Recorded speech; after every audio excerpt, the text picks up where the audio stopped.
गाने सर की आने वाली एपिसोड होने वाली है बहुत ही ज्यादा इंटरेस्टिंग। अब सरफराज लाएगा कशमाला की हकीकत सबके सामने। आखिरकार सुम्बुल और खिजर की शादी का दिन भी आ गया। उसके लिए सरफराज को पैसों की जरूरत पड़ गई, जिसके बाद दोबारा की सरफराज ने कशमाला से मुलाकात, लेकिन कशमाला ने पैसे देने से साफ इनकार कर दिया। लेकिन जाफर को एक बार फिर से मौका मिल गया कशमाला को नंगे हाथों पकड़ना। इस बार जाफर ने वीडियोस नहीं बनाई बल्कि नुशमा को बुलाकर ये सब कुछ दिखाई दिया। बोला नुशमा सही आप अपने आंखों से देख ले, कशमाला अभी भी सरफराज से मुलाकातें करती फिर रही है। इसके बाद तो कशमाला का डिवोर्स होना बनता है।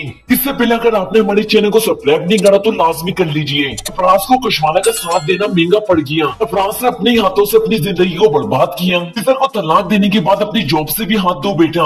ऊपर से सुम्बुल की शादी का दिन भी आ गया। फिर सरफराज ने कशमाला से मुलाकात की, उससे कहा मैंने तुम्हारा इतना सारा काम कर दिया, अब तो तुम मुझे रकम दे दो। लेकिन कशमाला ने रकम देने से इनकार कर दिया। फिर सरफराज ने किया कशमाला को ब्लैकमेल, कहा अगर तुमने मुझे अभी पैसे नहीं दिए तो मैं खुद ही वो सच्चाई सारी नुशमा को बता दूंगा कि तुम नुशमा को जहर देकर उसकी दौलत हड़पना चाहती थी। तुमने तो जायदाद के पेपर पर उसके थंबे लगवा लिए थे, लेकिन अब तुम्हारी सारी साजिशों पे पानी फिर गया तो तुम मेरी रकम क्यों नहीं दे रही? अगर तुमने मुझे रकम नहीं दी तो मुझे मजबूरन तुम्हारी सच्चाई नुशमा को बतानी पड़ेगी। वैसे भी उसको तुम पर पहले ही शक है। उसको कशमाला कहेगी अगर तुमने ये सच्चाई नुशमा को बताई तो वो मुझे तो छोड़ेगा नहीं, लेकिन तुम्हें भी साथ में नहीं छोड़ेगा। तुमने जो दुआ के खिलाफ उल्टे पुल्टे लफ्ज इस्तेमाल किए हैं उस पर वो बहुत ज्यादा गुस्सा है। ये जो तुम सब कुछ कर रहे हो ये सही नहीं कर रहे हैं। कशमाला तो सरफराज की किसी धमकियों में नहीं आती। जब सरफराज और कशमाला जोर जोर से एक दूसरे से बातें कर रहे होंगे तो अम्मा साई सुनकर वहां पर आ जाती हैं। अम्मा साई तो ये देखकर परेशान हो जाती हैं और जाफर से कहती हैं इस लड़के को तो हमने हॉस्पिटल में देखा था ना, क्योंकि कशमाला ने बताया था कि दुआ का आशिक है। और ये सब कुछ सुनने के बाद तो ये लग रहा है कि दुआ सच कह रही थी